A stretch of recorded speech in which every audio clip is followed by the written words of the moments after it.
Susan EDMUNDS Last updated 0500, October 8, 2017. Single mother Bella says she feels stress, not support, to get off the benefit. West Auckland mother of three Bella never expected to end up on the benefit. When she and her husband split 4 years ago, she thought she would be taken care of. I have been on a benefit ever since. She does casual work, cleaning or taking care of children, but every week is a struggle. Targeted handouts, services or universal payments. Decision-makers have to choose what's least likely to hurt the poor while not excessively costing the taxpayer. The hardest thing is covering the costs of childcare and then weighing up the benefit of a few extra dollars a week for the stress of stretching myself so much physically, she says. Read more. The state of welfare beneficiaries coming off quicker, costing more. What poverty looks like. Meet the Cicoletti brothers. $1 billion needed to stop poorest Kiwi kids from falling behind the average. Childy don't get $4 amount per hour in my pocket. Once I earn over a certain amount, my benefit drops. I lose temporary additional support, and with childcare costs, I might only have a few dollars per hour benefit. Eric Crampton says boosting benefit rates means higher taxes and less incentive to work. Bella is degree educated and thinks of herself as highly employable. But juggling the needs of my family really limits what is possible. I've her weekly income of about $800, work depending, half goes on rent. I have 3 children and we live in a small 2-bedroom home. Lunch boxes can be scarce on nourishment. Bills are always behind. I have zero safety net in terms of saving for unexpected expenses. It is hard to get a clear picture on the return on investment from welfare spending. Families such as hers received extra attention in the recent election campaign. Labor leader Jacinda Ardern pledged to increase working for families payments, a best start payment for children's early years and a winter energy payment for beneficiaries. Prime Minister Bill English said he would lift 100,000 kids out of poverty. But what is the best way to do that, and is just giving poor families more money enough? Homeless people beg for money in Auckland CBD. Who's poor first? You have to define poverty. The main measures used in this country are relative poverty and deprivation. Relative income poverty measures indicate that as many as 25% of kids live in households that earn less than 60% of the median income. The after-tax median household income before housing cost in 2016 was $76,200. Jess Berenson-Shaw says unconditional cash assistance is the most powerful method of assistance. NZIER data shows income inequality and relative poverty increased significantly between the 1970s and 1990s. NZIER principal economist Derek Gill said a problem with the relative measure was that even if the GDP were to double tomorrow and everyone's incomes increased in line with that, a percentage of New Zealanders would still be seen as impoverished. On the other hand, deprivation indexes show that 16% of New Zealand children are in households that regularly go without 5 or more basic needs, including things such as clean drinking water, suitable clothing, dental care as required, a computer in the household and transport. By international standards, we have a relatively high rate of deprivation among young people and low deprivation among the elderly, probably thanks to our universal pension. But Gill said there was a poor fit between the number of people who experienced relative poverty and the number who reported suffering deprivation, which would indicate money isn't everything in determining living conditions.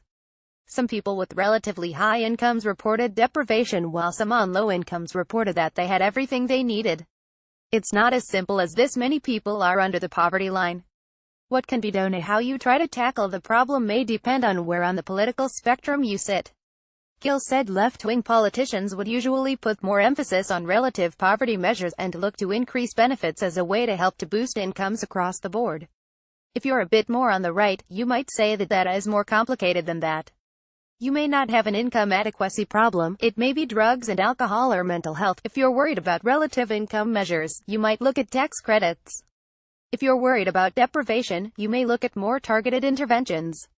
Simon Chappell, director of the Institute for Governance and Policy Studies at Victoria University, agreed most welfare measures fell into one of two camps: giving people money and giving people things. For some people, more money would be sufficient to help solve their problems, he said. For others, money on its own it would not be sufficient. They need more than simply money to help them. That was when other services such as employment services, training or budgeting help might be useful, he said. But he said something had to change in the way New Zealand tackled its poverty problems. What we are doing at the moment is clearly not working. At the moment, New Zealand spends $13.6 billion a year on NZ Super, and $10.5 billion on other benefits, including $1.8 billion in the family tax credit, $1.7 billion in job seeker support and $1.2 billion in accommodation assistance. Child poverty is estimated to cost $2.2 billion in poor education outcomes and its impact on productivity, up to $4.5 billion in health costs, and $2.2 billion in crime. What's the return on investment? Bearance and Shaw, head of research at the Morgan Foundation, said unconditional cash assistance had been shown to be the most powerful of the cost-effective interventions available for low-income, low-opportunity children. That was followed by parenting and education programs involving home visitation. Cash without strings was most helpful because it did not add other strains to the family, she said. When cash assistance is conditional on fulfilling the obligation to work, that work has a ripple effect on the family's economic situation. There are increases in travel times and costs, childcare costs and the need for after-school care. The parent spends less time with children, and in the case of low-skilled jobs in which parents have little control over their own affairs, parents experience reduced personal autonomy. Of course, if the overall economic gain for the family is significant, these compromises may be manageable. But in the kind of low-paid jobs that those on welfare can typically get, the gain may be negligible. The conditions may do little more than increase family stress. She pointed to a 2007 study that found that for a family on $10,000, $13,970 a year, a $10,000 increase in income led to a 124% change in developmentally stimulating resources in homes during early infancy. For a family on $50,000, the same increase led to a 25% jump in these resources. She estimated that introducing a one-year universal basic income for families with children would save $400 million in education costs, $666 million in health costs and $360 million in the cost of crime. The best recipe would be cash and building a low-cost universal housing system.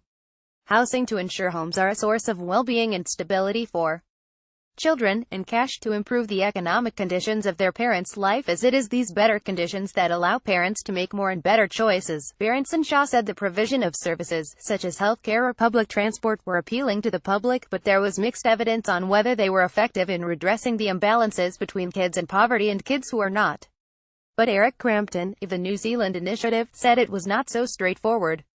Giving money to poor people is an effective way of making the recipients of cash less poor, but comes at the cost of higher tax rates, which reduce incentives to work and hurts longer-term economic growth. Depending on how the eligibility conditions were set, it could create perverse outcomes, he said. So if you, rightly, believe that support should be focused on those in most need, and if you believe, rightly, that children of single parents who are unable to be in work are more in need of support than children of partnered couples with strong family support, and if you target assistance in that way, you create an incentive for people to hide relationships and support. He said all support systems had horrible trade-offs. Targeting cash assistance to those in most need requires intrusive and demeaning questions, and risks inducing unintended and counterproductive behaviors. Targeting assistance less sharply, for example by using a universal basic income, avoids doing that, but comes at an exceptionally high cost, either through very, very high clawback rates on earned income at the bottom, or through very high tax rates across the board. He said in-kind programs, which offered assistance in non-monetary ways, could avoid some of those problems. Suppose that basic literacy is really important for getting out of poverty. Suppose it costs the government $1,000 to provide a basic literacy program to those wanting to take it up. It can wind up being the case that even if the recipient of the literacy program prefers the cash, it's much cheaper for the government to provide the literacy program, because only people who need the program take it up, while others might try to get access to the cash payment if it were just a cash payment. Crampton said more evaluation of interventions was needed. Some commentators would say a monetary return on investment ROI was too narrow a measure to judge the welfare system with, he said. It's easy to imagine changes that would increase measured ROI or reduce fiscal liabilities, but that would nevertheless be detrimental. So imagine some small program that provided minor training and then dumped people off the benefit, whether they were able to secure employment or not. But he said it was likely that those kinds of moves would be ruled out politically anyway, and a fiscal ROI was a good proxy for the kinds of outcomes society should be targeting. Chappell said the way the national government had defined its social investment strategy was largely about fiscal returns, rather than outcomes for people. The focus has been on taxpayers gaining. Can we give taxpayers a tax cut as a consequence?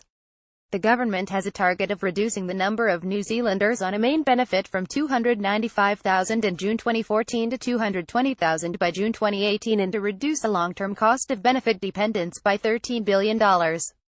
But Chappell said that was creating perverse incentives because it was assumed that anything that got someone off a benefit was good. There was a major issue with people who were not taking what they were entitled to, and government departments had no incentive to chase that up. Sometimes people did not know, sometimes they were worried about the stigma of being on a benefit, and sometimes they did not want to go through the process of applying for their entitlements, he said. There are a lot of people who are working poor who will not be on the accommodation supplement because they are not signed up. That's likely to be most important for families with children. There is also a significant number of families who are entitled to the in-work tax credit and not taking that up. Bella is optimistic about the future but says it's hard work getting off the benefit. If each hour I worked added up to greater financial benefit for me, then it wouldn't seem so hopeless. I have just applied for a job that has reasonable pay and it looks exciting. It's 20 hours a week, which will be a big push for me. Especially at times when kids get sick. I would love to be financially independent, though. Bella did not want her surname used. Adding up the COSTSNZ super costs $13.6 billion. Welfare benefit expenses $10.5 billion, consisting of $1.8 billion in family tax credit, $1.7 billion job seeker support and emergency benefit, $1.5 billion supported living payment, $1.2 billion accommodation assistance, $1.1 billion sole parent support, $900 million income-related rents, $2.3 billion other welfare benefit expenses. Comments on this article have been closed. Stuff.